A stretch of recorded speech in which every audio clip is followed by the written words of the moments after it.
భారత communist party సుదీర్ఘమైన పాత్ర పోషించి ఈ భారతదేశ స్వతంత్ర చరిత్రలో ఒక అగ్రగామిగా నిలిచిన ఏకైక కమ్యూనిస్ట్ పార్టీ సిపిఐ స్వాతంత్ర కాలంలో అనేక నిర్బంధాలను బ్రిటిష్ సామ్రాజ్యవాదులు వేసేటువంటి అనేక కుట్ర కేసులను అవన్నీ ఛేదించుకొని స్వాతంత్రంలో విద్యార్థులను, యువకులను, మహిళలను, రైతాంగాన్ని, వ్యవసాయ కార్మికులను, అన్ని వర్గాల ప్రజానికాన్ని ఆయా ప్రజా సంఘాలు నిర్మించుకొని పెద్ద ఎత్తున ఆందోళన కార్యక్రమాలు చేపట్టి ఉద్యమాలు చేపట్టి సంపూర్ణ స్వాతంత్రం కోసం, సంపూర్ణ స్వాతంత్రమే సాధనగా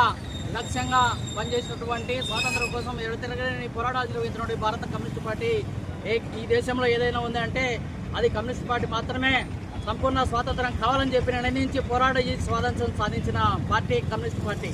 ఇవాళ స్వాతంత్రం తర్వాత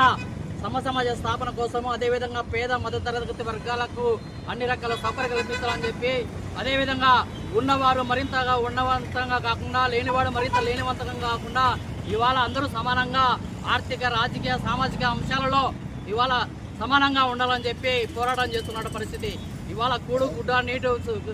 గూడు సంబంధించిన అన్ని రకాల ఉపాధికి సంబంధించిన అన్ని రకాల సమస్యల కోసం అందరికీ సమాన హక్కులు కావాలని చెప్పి రాజకీయ, ఆర్థిక, సామాజిక రంగాలన్నింటి కూడా ఇవాళ గణనీయమైన పోరాటాలు చేస్తున్న పరిస్థితి. ఇవాళ 100 సంవత్సరాలు పూర్తయి 101 సంవత్సరంలోకి అడుగుతున్న సందర్భంలో ఈ 100 ఏళ్ల కాలంలో నాయకులు చేసినటువంటి పోరాటాలు, త్యాగాలు అవన్నిటి కూడా సమీక్ష చేసుకొని ఒక పక్క మననం చేసుకొని రానున్న కాలంలో మళ్ళా తిరిగి పోరాటాలు నిర్వహించడానికి సమాయత్తున్న మా పరిస్థితి. ఇవాళ జాతీయ స్థాయి ఉత్సవాలు ఇవాళ ఖమ్మంలో జనవరి 18 తేదీన అక్కడ పెద్ద ఎత్తున ర్యాలీ, బహిరంగ సభ నిర్వహించుకొని ఇవాళ దేశవ్యాప్తంగా కమ్యూనిస్టు శ్రేణులు కూడా పునరంకితమయ్యే పద్ధతిలో ఇవాళ కార్యక్రమాలు జరుగుతున్నాయి. ఈ యొక్క కార్యక్రమాలను జయప్రదం కోసం ఇవాళ వాడవాడలా భారత కమ్యూనిస్ట్ పార్టీ వారం రోజుల పాటు జెండావిష్కరణ చేపట్టి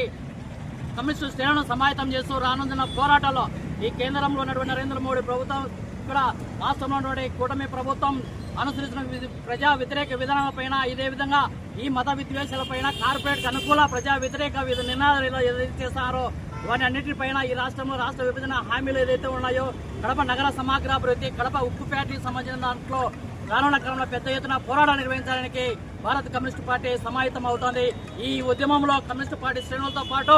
ఇవాళ ప్రజానికం కూడా అందరూ కూడా రానున్న ప్రజా పోరాటాలకు ఎర్ర జెండా ఈ పేద వర్గాలకి, అభివృద్ధికి, సామాజిక న్యాయ సాధన దిశగా పోరాడుతుంది. కాబట్టి మీరందరూ కూడా